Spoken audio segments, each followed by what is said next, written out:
here we go. Welcome to the University of Oregon's Faculty Live presentation. We have a special guest today with Paula Ellister, Professor of Spanish, and she has all of her college students who are in their first year Spanish class who will be participating today. This is hosted by the University of Oregon Summer Academy to Inspire Learning program. We are a pre-college program that serves middle and high school students in their pursuit of higher education. So we hope that you really enjoy your experience today being in an actual Spanish class as it would appear in college, as if you're first year in college. So today we are going to be showcasing Paula Ellister's class. And if you have any questions, please put them into the chat and we will get to them as soon as we can. So we welcome you, Professor Ellister, and welcome. Thank you, Lara. Thank you so much. Bienvenidos. Welcome to everyone to our live class. Just so you know, to start out the class, and hola a todos. Hola, Camille. Hola, Hallie. Hallie, your camera's working. Yay. Hola, Luciano. So just so you know, this is a SPAN 102 class. It means that it's the second semester of first year Spanish, and my students have been working with clothing vocabulary. We've done some travel vocab, weather expressions, and today is the first day that we're working with the preterite or the past tense. So you're going to see us working with these tenses. Okay. Pero pues buenos días, hola a todos.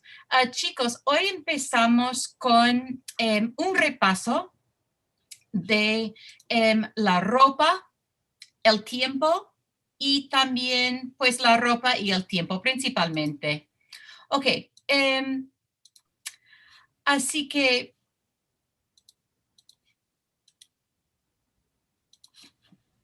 ok, aquí vamos. Y vamos a hablar sobre las vacaciones perfectas. ¿Pueden imaginar las vacaciones perfectas, sí o no? ¿Sí? Muchos dicen que sí, yo también, ¿no? ¿Quieren ir de vacaciones ahora mismo, sí o no? Camille, ¿no quieres ir de vacaciones? Pues yo sí quiero ir de vacaciones y estoy pensando en las vacaciones perfectas, ¿no? Así que tengo algunas preguntas y estas fotografías son nomás para inspiración, ¿no? Inspiración. Así que primero, ¿dónde estás? En mis vacaciones perfectas, estoy en España, en el sur de España, en la ciudad de Granada. Estoy en España con mi esposo y con mis 3 hijos. A ver, April,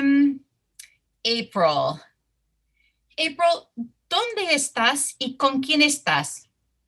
Tus vacaciones perfectas. Mi vacaciones perfecta, estoy en Spain también con mi amiga Riley. Oh, qué bueno. Angie, ¿dónde estás y con quién estás? Mis vacaciones perfectas, estoy en Ireland con mi familia. Sí, porque tienes familia que vive allá, ¿no? Sí. A ver, Hailey, ¿dónde estás y con quién estás?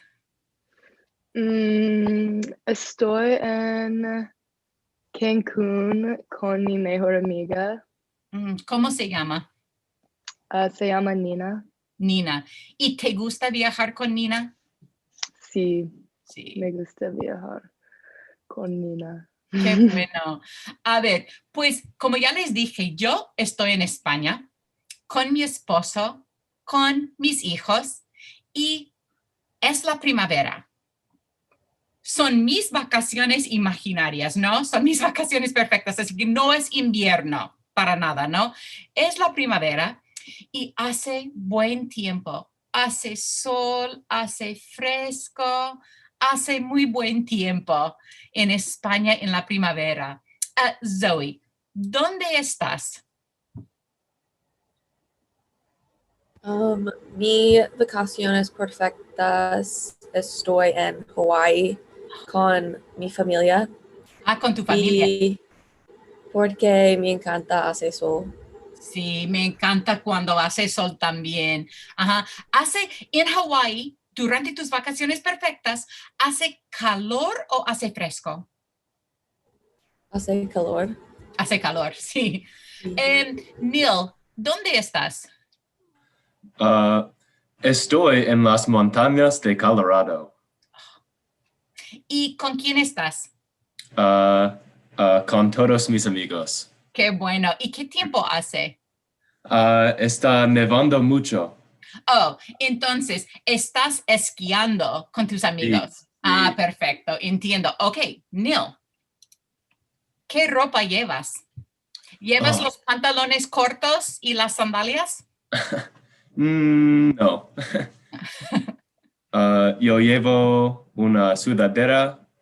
Los guantes está más importante y los pantalones.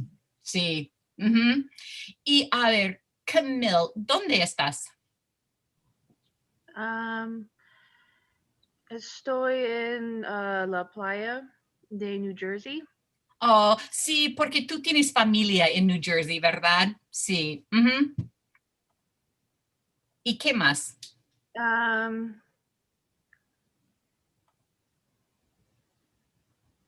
¿Estás con tus amigos en la playa?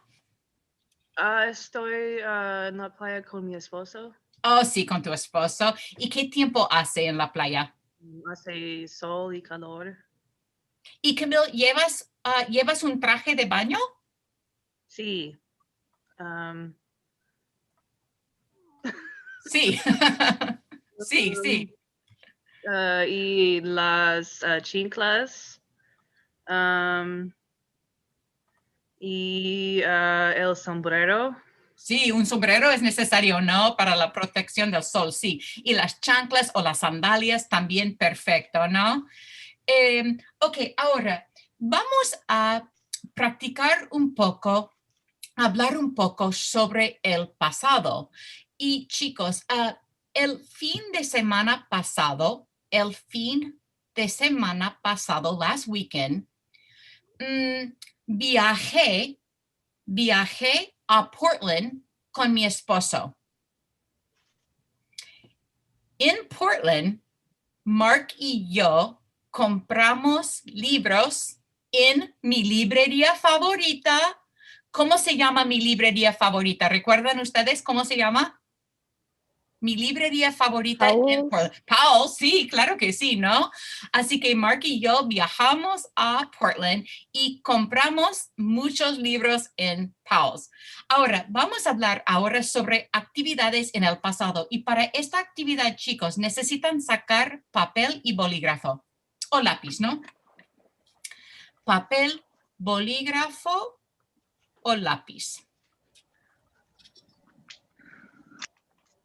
Y como siempre, chicos, just like in our regular classes, if anything comes up at any time, don't hesitate to interrupt, to ask, to put something in the chat box. Como siempre. Ok, a ver. Oh, a propósito, chicos, aquí tenemos algunas palabras importantes cuando hablamos sobre el pasado. Ayer, escriban, por favor, estas palabras en papel, ¿no? Ayer, repitan por favor, ayer. I see your mouths moving. Bien, ajá. Repitan por favor, anteayer. Anteayer. Gracias, Sienna. Or Courtney, that was Courtney. Ajá, gracias. Repitan por favor, anoche. Anoche. Anoche. La semana pasada. La semana pasada. Y ahora una expresión más larga, el fin de semana pasado.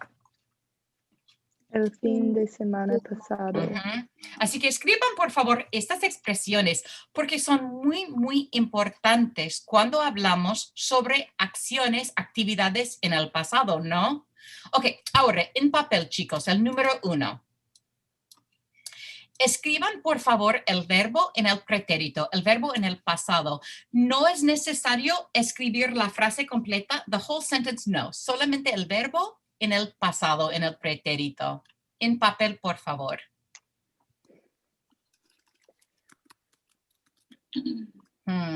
El pasado. I know this is our very first day working with the preterite. I mean, you did your homework online last night, pero... Thank you. Pero vamos a ver. Ok, número 1. Un voluntario, por favor, para leer la frase completa. Gracias, Camille. So we're going to have Camille come up. Okay, so baby, café antes de clase. Baby, café antes de clase. And Camille, I have to tell you that I love that you left the yo out of there. Thank you. Perfecto. Baby, café antes de clase. Camille, ¿es verdad o no? ¿Bebiste café antes de clase? Sí, verdad. Sí, yo también bebí café antes de clase. Pues yo bebo café todas las mañanas antes de clase. Ok, número 2, en papel, por favor. Empezamos en papel.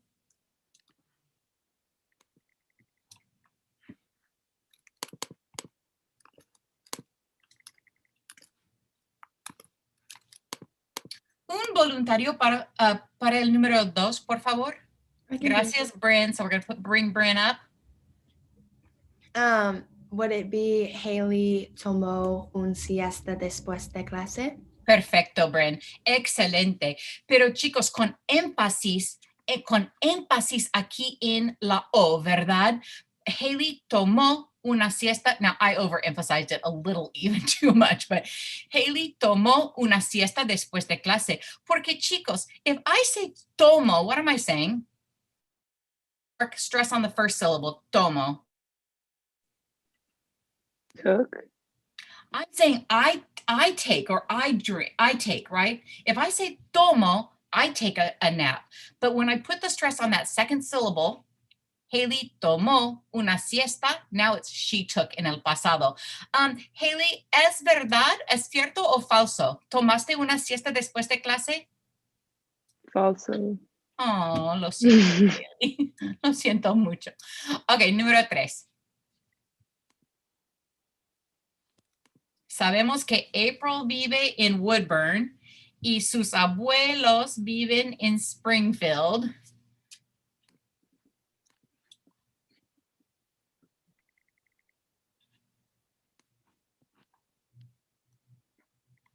Ok, voluntario, por favor. Así que, por favor. Courtney. I'm looking at Courtney saying Camille. Gracias, Courtney. April habló por teléfono con sus abuelos. Excelente. Y muy buena pronunciación con énfasis, ¿no? En O. April habló por teléfono con sus abuelos. April, ¿es verdad o no? ¿Hablaste con tus abuelos por teléfono? Sí, a veces. Pero ayer, ¿hablaste con tus abuelos por teléfono, sí o no? Sí. April, ¿es verdad o no es verdad? Sí, hablo. Put that in the past tense. I spoke. Yo. Hablé. Hablé. No, you had it. Hablé. Perfecto. Hablé. Just put that in the chat box. Perfecto, April. Sí, hablé con mis abuelos por teléfono. Excelente. Ok. El número 4. Y parece que Zoe no está.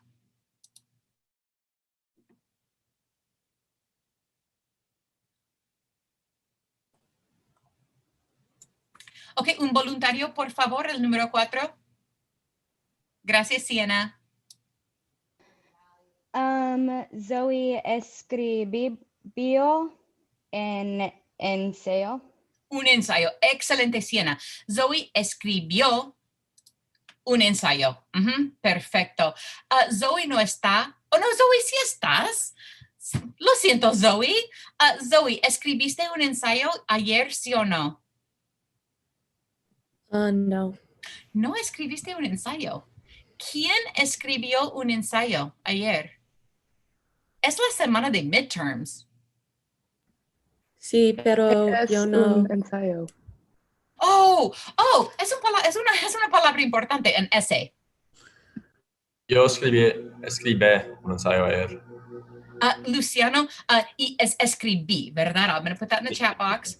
And you know, I've talked before about vowels being so important just to make the way you sound, but now they're even more important because it really does change the complete conjugation, the time, everything of your verb. So, escribí un ensayo. Luciano, ¿escribiste un ensayo para la clase de?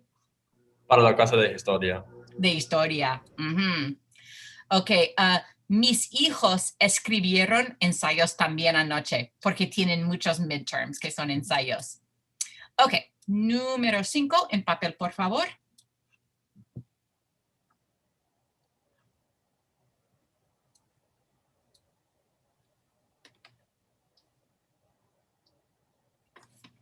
Ok, voluntario para el número 5, por favor.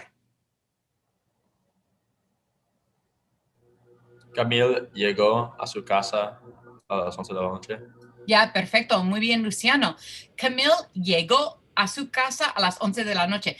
Camille, ¿es correcto? ¿Llegaste a tu casa a las 11 de la noche anoche? No. No. Es muy tarde, ¿no? Yeah. Yeah. You know, before the pandemic, if I asked that question, a lot of you would have said yes. Creo que ahora todos van a decir, no salgo de mi casa. Ok, el número 6.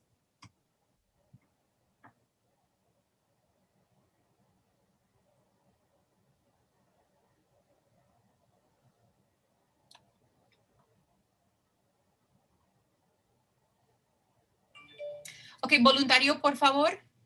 Gracias, Courtney. Ethan y Sienna salieron con amigos anoche. Perfecto. Ethan, Sienna, ¿es cierto, Sienna, es correcto que saliste con amigos anoche? Sienna No. dice, no. Ethan, ¿saliste con amigos anoche? Sí. ¡Oh, qué bueno! ¿A dónde? ¿A dónde saliste? ¿A dónde saliste, Ethan?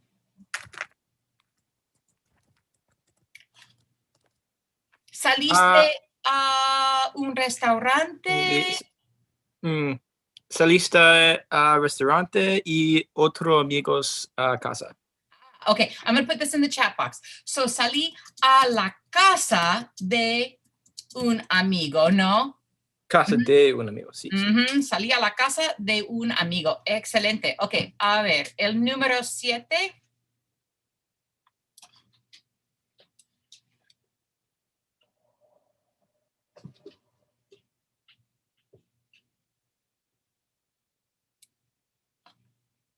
Voluntario, por favor.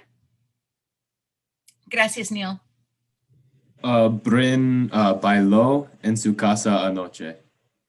Bryn, ¿es verdad? Sí. Oh, sí. Bryn, ¿bailaste sola o con otras personas? Oops, sorry. Con mis amigas. Perfecto. Yo nunca bailo en mi casa. Canto en mi casa siempre, pero no bailo en mi casa. Ok, 8.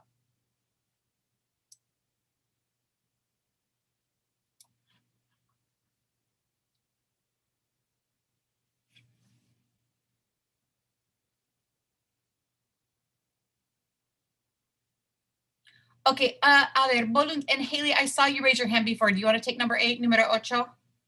Sure. Gracias. Neil comió fruta ayer. I'm going to give you a redo because look, it's an ER verb. Oh, comió. Yeah, perfecto. Neil comió fruta ayer. Neil, ¿es correcto? ¿Es verdad? Sí, es correcto. Yo también.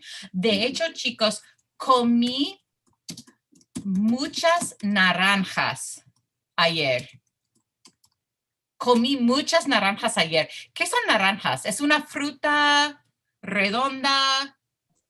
Oranges. Aren't they good right now? Are you eating oranges? ¿Están comiendo naranjas ahora mismo? Yo sí. Ok, 9. Es la última frase.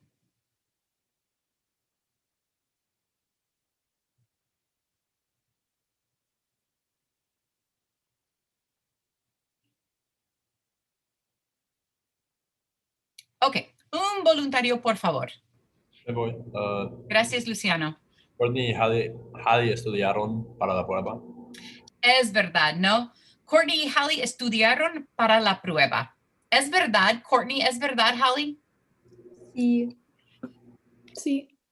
Qué buenas estudiantes son. Ok, chicos, ahora, esta práctica es bastante mecánica, ¿no? Pero ahora vamos a conversar, tener conversaciones con el pretérito. Ahora, chicos, this is going to work a little bit differently than our normal sessions. As you know, we go into breakout rooms, you all are chatting, I pop in and am able to interact with you. So instead of doing it that way, the way we're going to do this is I'm going to call on, and I'll actually ask for 2 volunteers at a time as opposed to calling on you so you're not terrified. And so once you've been spotlighted, then the 2 of you are going to ask each other one of the questions from the list. And then after you've talked about that a little bit, then I'll ask for 2 more people to be spotlighted, and you can talk about another question from the list. Does that work for you all? Okay, así que vamos a ver las preguntas para empezar. Okay, la primera pregunta, and we're not going to get to all these questions. These are just son preguntas en el pretérito sobre el fin de semana pasado, chicos. El viernes, el sábado y el domingo pasado, ¿no? Y la primera pregunta es, ¿trabajaste y estudiaste o estudiaste? ¿Saliste con tus amigos? ¿Hiciste ejercicio?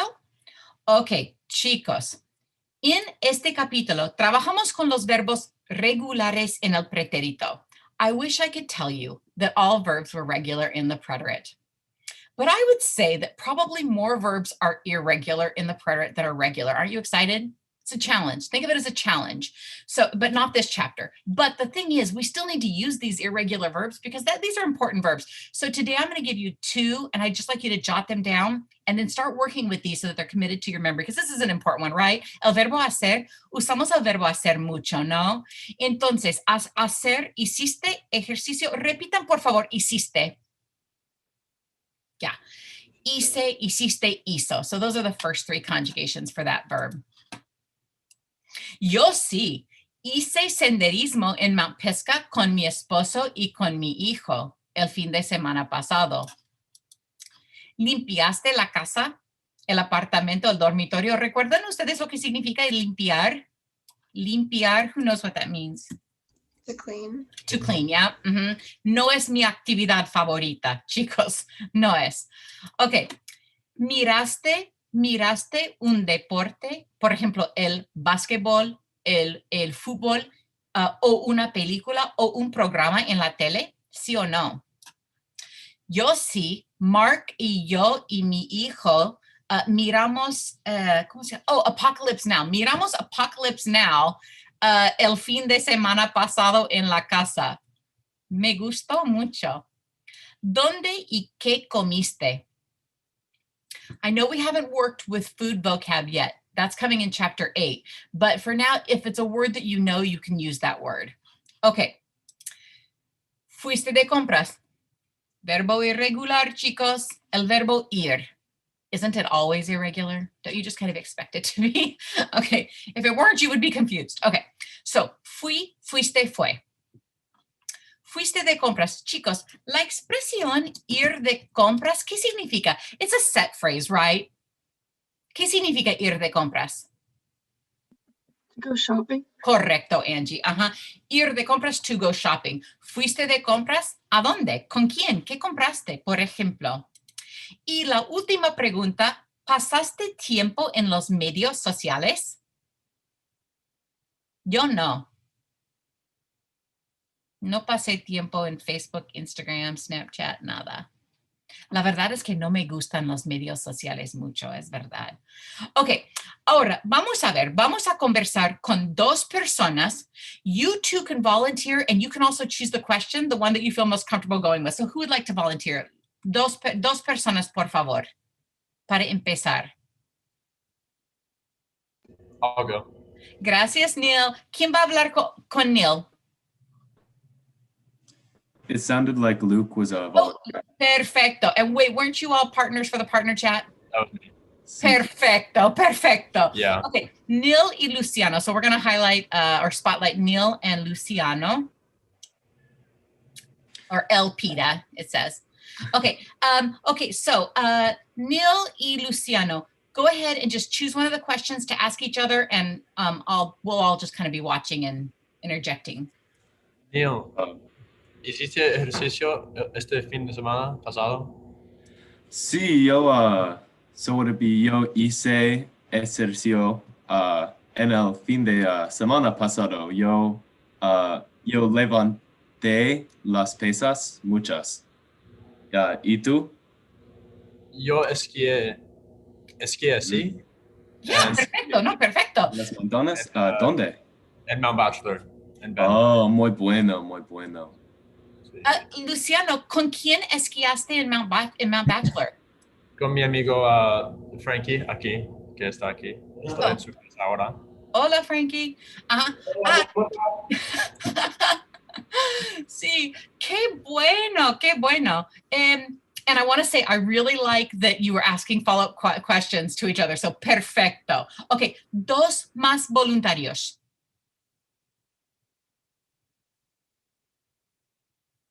Angie, I see the look on your face. You know you're going to do it. Just raise your hand. Okay, Angie y... Oh, April, muchas gracias, April. Okay, ahora, they were non-volunteers, but they were looking at me kindly. So, Angie and April, and you all choose the question. Okay. Puedes. Sorry, what'd you say? Angie, why don't you start out by asking April a question? Anyone you want. April, ¿fuiste de compras? No fui de compras. I don't know what to say after that. Isn't that always the worst? Yeah, so remember, if you have a no answer, well, first of all, you can always lie and tell her about the elaborate shopping trip you took. Or remember, you can always say like, no fui de compras el fin de semana pasado, pero fui de compras el miércoles pasado. Fui a Fred Meyer con mi esposo, compramos frutas y etc. Okay. Fui a Mega Foods con mi mamá y compramos los frutas y vegetales. ¿Fuiste de compras? Durante el fin de semana pasado, mi amiga y yo fuimos al Safeway para comprar leche y helado. Okay, so we're not doing food yet, but this is a food item we all need to know. So take a moment to write that one down. Angie, ¿qué es helado? Ice cream. Yeah, es una palabra importante, ¿verdad? Sí. Ajá. Y Angie, ¿te gusta el helado de chocolate? No. Lo siento. Angie, ¿cuál es tu helado favorito? ¿De Me vainilla? gusta, no, me gusta helado de strawberry. No sé cómo se dice strawberry. De fresas. De fresas. Sí, el helado de fresas es excelente, ¿no? Ajá. Sí. En particular, el helado de fresas de Oregón, por ejemplo, Tillamook. Sí, por Okay. supuesto. Sí, muchas gracias, chicas. Ok, dos voluntarios, por favor. Gracias, Haley. You can't leave Haley hanging. Oh, gracias, Sienna. Muchas gracias. Okay. Sienna, ¿limpiaste la casa o el apartamento o el dormitorio? Sí, is it limpy? Okay, so if it were ER verb, that would be the right conjugation. So is it limpe? But so just take a second look at the chat box though. It's always weird when we have a stem like that ends in I. Estudiar is the same, right? When we remove the AR, it ends in I, so it looks weird, right? But so we're going to actually divide those two vowels up and put the stress on that last vowel. So limpié. Limpié. Mhm. Okay. Sí, limpié mi casa ayer con mi novio. ¿Y tú? ¿Limpiaste la casa o el apartamento? Sí, limpié el apartamento con mis compañeras de apartamento. Es bueno. Y Haley, ¿con quién vives? ¿Con cuántas personas vives? Vivo con 3 más personas. ¿Y todas las personas son amigas? Sí, mi mejor amigas. Es ideal, ¿no? ¿Y Siena, solamente vives con tu novio o vives con otras personas también? Sí, mi novio y 2 gatos. Los miembros más importantes, ¿no? Sí. Ok, a ver, muchas gracias, chicas. Ok, 2 voluntarios más, por favor. Gracias, Camille. ¿Quién va a hablar con Camille? Yo. Gracias, Ethan. ¿Hiciste ejercicio? Ethan, ask her a different one. Okay.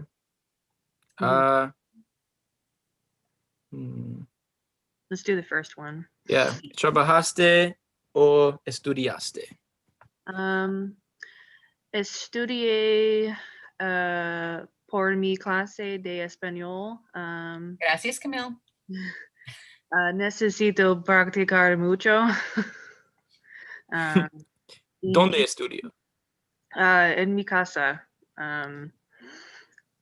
Vive en Ohio. Y tú, Camille, and so when you say I live in Ohio, you're just going to go back to the regular old present tense. Vivo en Ohio. Yeah. All right, so y tú, trabajaste o estudiaste? Yo estudio en mi habitación. Yo no trabajo. No trabajo en mucho tiempo. Oh, sí, yeah, bien. Y Ethan, if you look in the chat box there, Estudié. that yo form is going to look just like limpiar. Right. So can you say that? Estudié. Estudié. And up on the E. ¿Y estudiaste para una clase en particular? Estudié mucho anthropology. Oh, para la clase de antropología. ¿Tienes midterm esta semana o no? Sí. Yeah, buena suerte con los exámenes, con los midterms.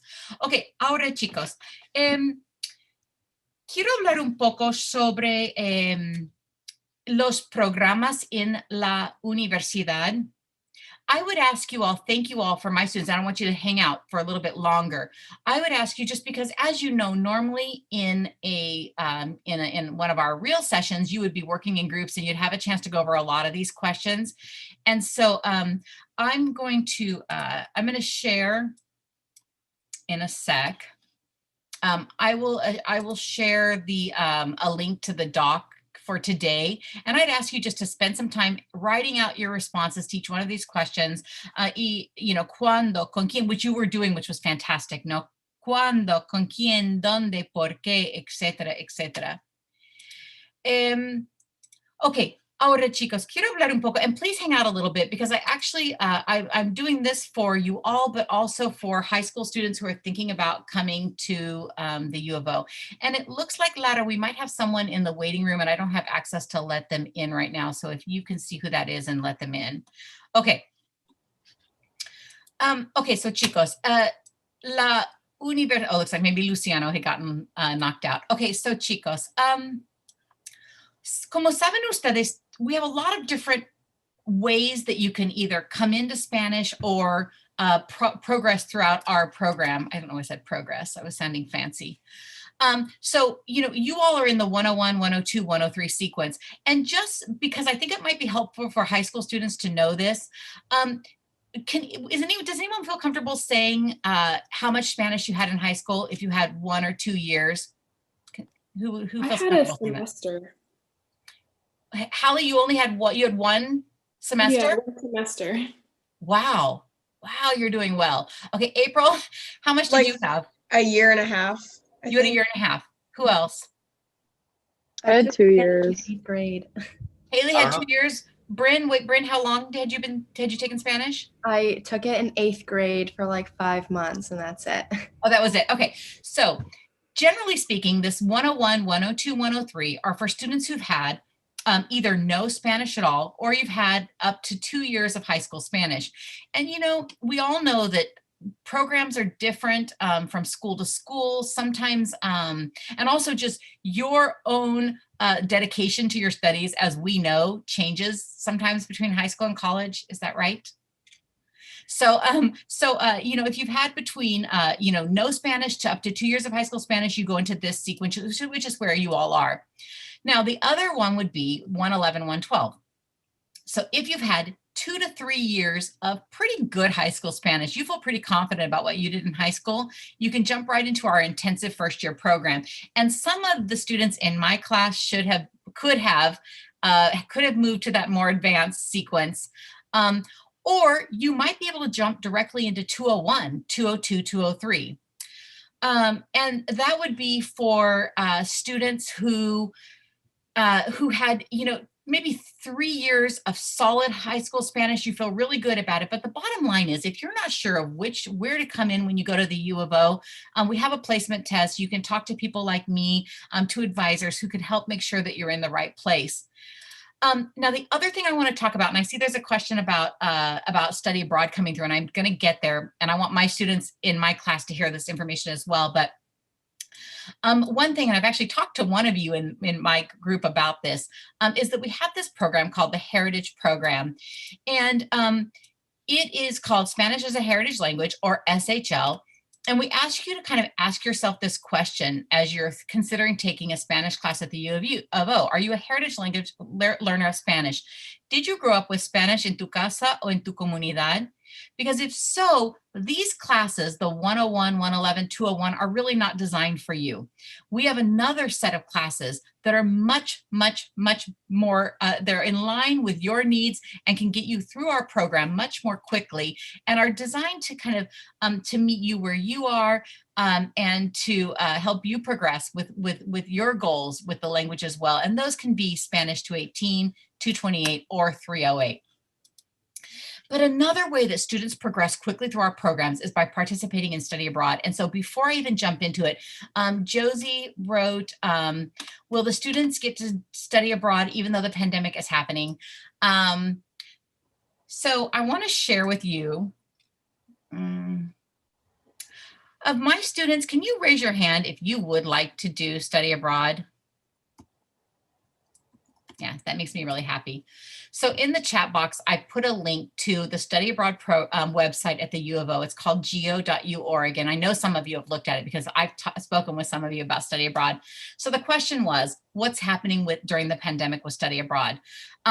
So right now, it's not happening in reality, it's not happening. You're not going to another country. What the hopes are, what it's looking like is for spring term. If you're thinking about study abroad spring term, those programs are looking like they're going to run, but what it looks like is that they may be hybrid, which means you'll start taking some classes at that institution, whether it be at the actual institution or at a language institute in that country, but you'll do it remotely.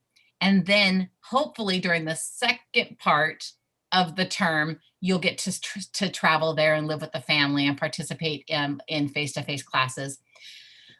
So that's what's happening right now. Most of our language programs, and I'm just responding to some of these questions because honestly, I would have told you this anyway. So these questions were not plans, but they feel like it. Most of our programs require that you have had 1 year of Spanish before you go into them, 1 year of college Spanish, except for some of the programs that we run in the spring. You only need to take 101 and 102, and then you can take 103. Let's say I got study abroad in Spain here. We have this amazing program to Segovia, Spain. So you could take 101 and 102 here on campus, and then spring term, you go to Spain, you get 103, 201, 202, 203 in 10 weeks. I know. And then, did I happen to mention you're living in Spain? Wanted to mention that. Yes. That we also have a program to Mexico that does the exact same thing to Querétaro, which is this just beautiful, beautiful colonial city in Mexico, and right kind of near the capital. Same idea. However, you know, just because of the uncertainty of spring, you know, you can do it in the summer. If you do it in the summer, most of these programs are 6 weeks. Some of them are 8 weeks, but in 6 weeks, you get 201, 202, 203, and sometimes you might even get 1 third-year class thrown in, depending upon your level when you go in.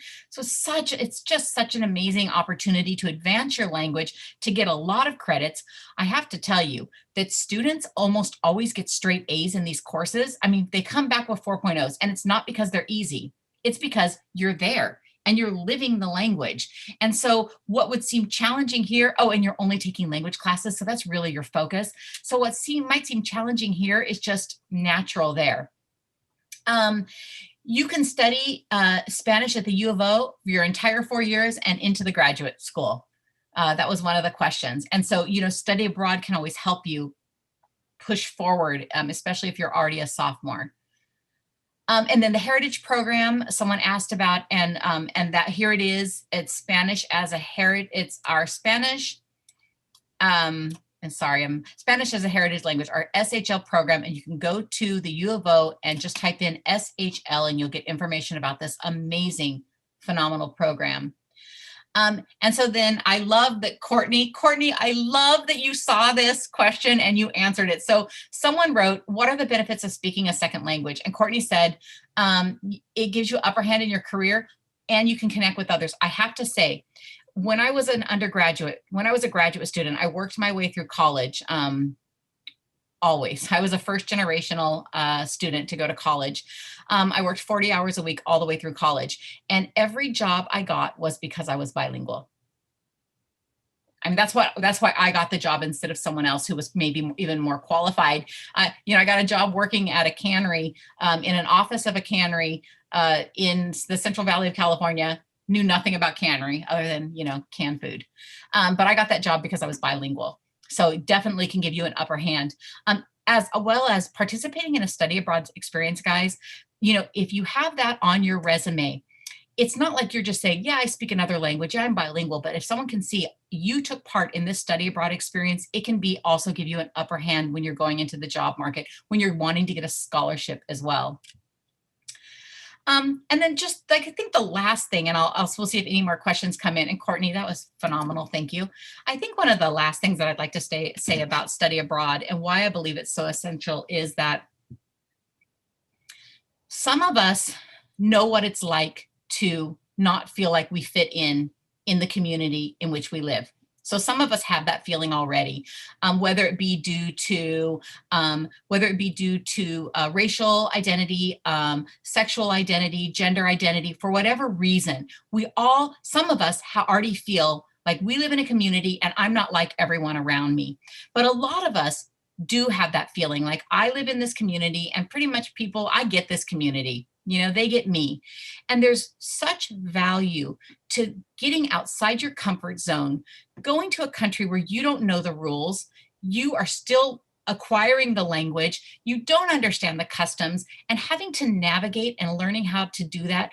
I think that the value that brings you just as a human being is so important. So that's one of the biggest reasons that I encourage study abroad.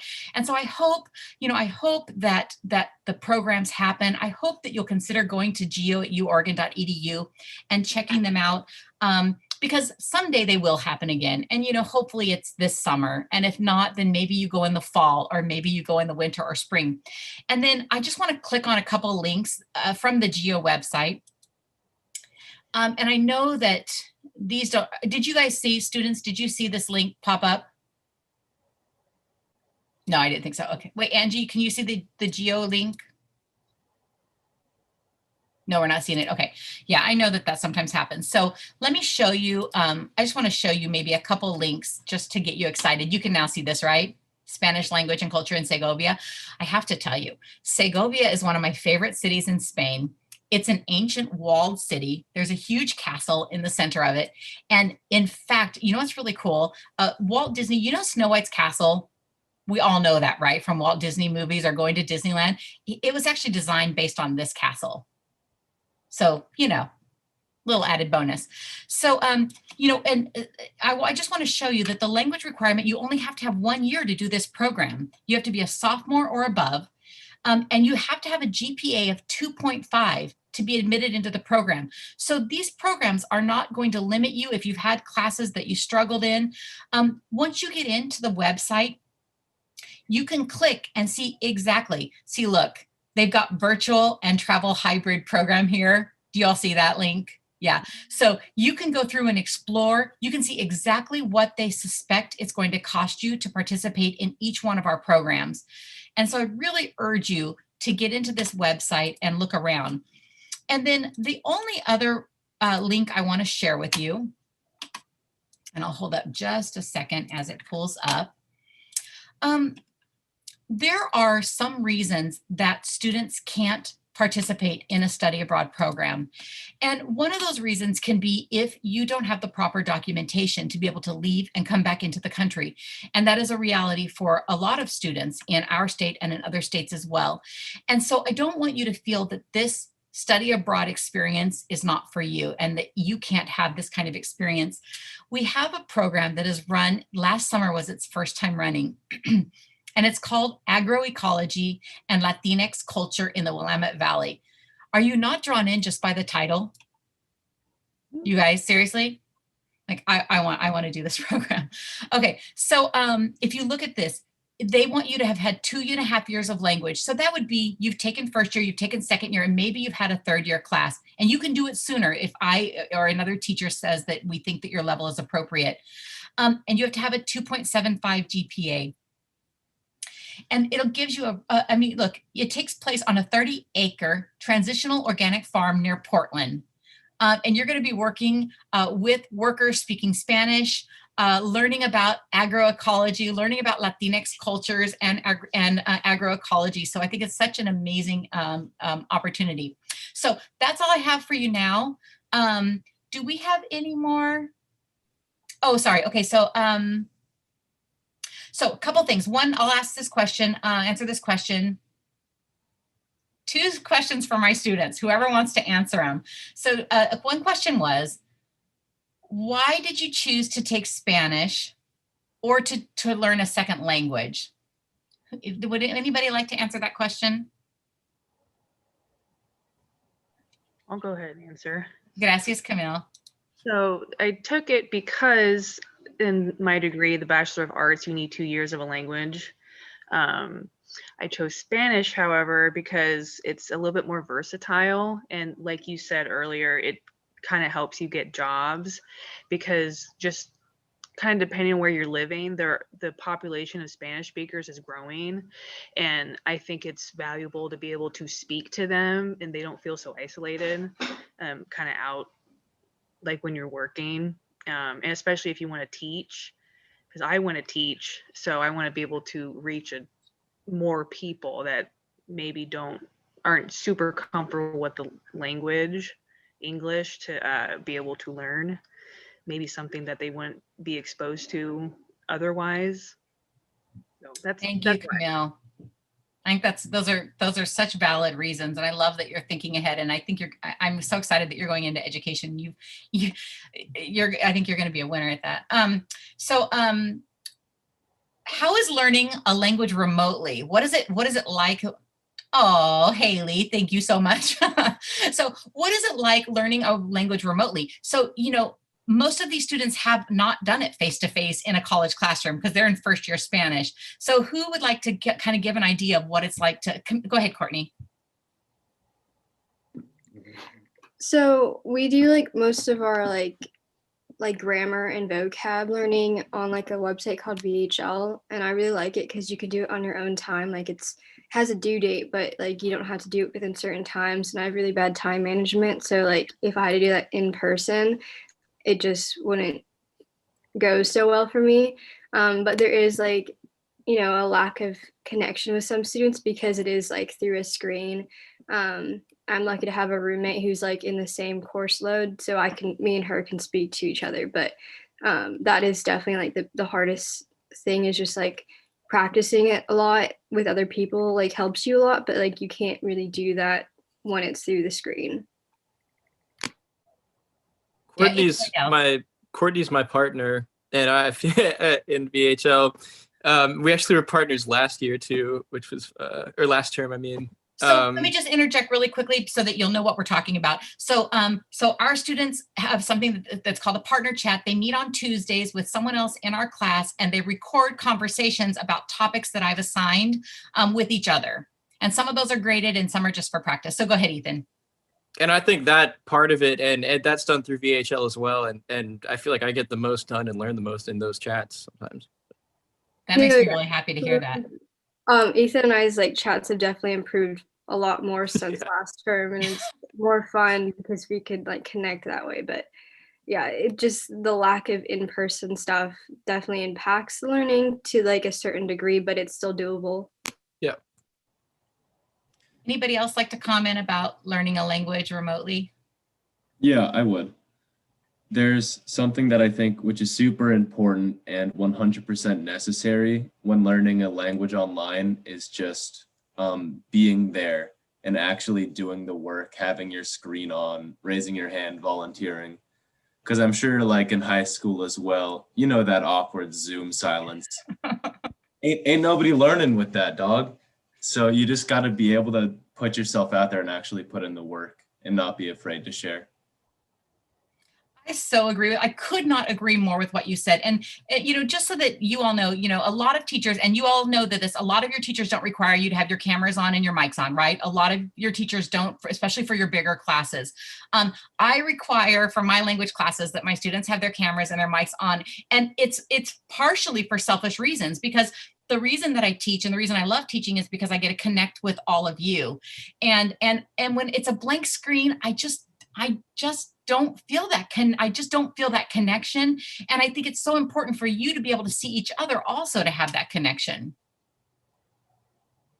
When I see you in the grocery store, I know who you are, even though I'm only seeing this much of you, right? I know who you are because we've been with each other and we, so many times per week, and we know each other. Any other questions or comments? I just want to comment on the picture.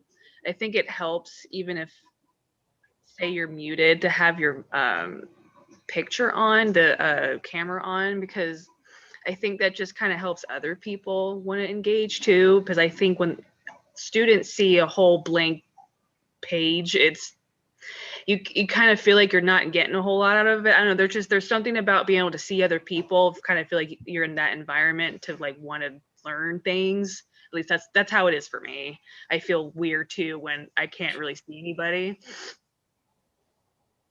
I completely agree with you. My youngest son is a student at Springfield High School, and of course is taking classes remotely, and he doesn't ever have his camera on. And I asked him, why don't you turn your camera on? And he said, because no one else does. And so I think that's, and my sons who are, I have 2 sons who are students at the U of O as well. And they said the same thing. If people in the class have their cameras on, they turn theirs on. And if overwhelmingly people don't, they don't turn them on. I'm seeing a lot of head nodding. Yeah. So maybe you should just be the one to turn it on. You can set the trend. I love that you have them on for me. Thank you so much. Are there any other questions before we wrap it up? And then Lara, do you want to, oh yeah, go ahead, Bryn. I was just going to say that it's really important, if you do take a language, either in high school or at college, it has to be a language that you're actually interested in, actually want to learn. Because I am bilingual. I know English and I know American Sign Language as well. And when I was learning American Sign Language, it was something that really, really fascinated me. And that's why I became bilingual within 2 years of doing it. And so you have to just really make sure that it's something that interests you and you're not just oh, I have to take a language, so I'm just doing this to do this. Fantastic. And I love that you're bilingual in American Sign Language. That's so cool. Okay, so Lara, is there anything that you'd like to say or do, or how do we end this? No, this was just a few words to say how much I appreciate you all having participated today, because you're right. high school students need to see what's the next step for them and to see your beautiful faces, to hear your stories and what's worked for you. Time I was telling your professor that we've actually gotten to showcase a class so in action, and I know that's a very vulnerable thing for you all probably to put yourselves out there, but so impactful for our high school students. And I run the SAIL program for the University of Oregon. It's like I was saying in the beginning, we have high school and middle school students from across the state of Oregon who are curious about college. And we do everything and anything we can to help showcase as much as possible. And we hire a lot of college students. So if any of you are ever interested in doing some more outreach or some mentoring, please look us up on our website, SAIL, SAIL program. And I just want to say thank you so much, Professor, for your time and showcasing what you have. And thank you to all of our participants who have watched today. Please follow up with us at SAIL if you have any additional questions or you'd like to speak more with the professor. So thank you all very, very much. Have a wonderful rest of the week. It's midterm week, so thanks doubly for taking this time. Nos vemos mañana, chicos. Adios. Chao, chao. Adiós. Gracias, chao. Ciao.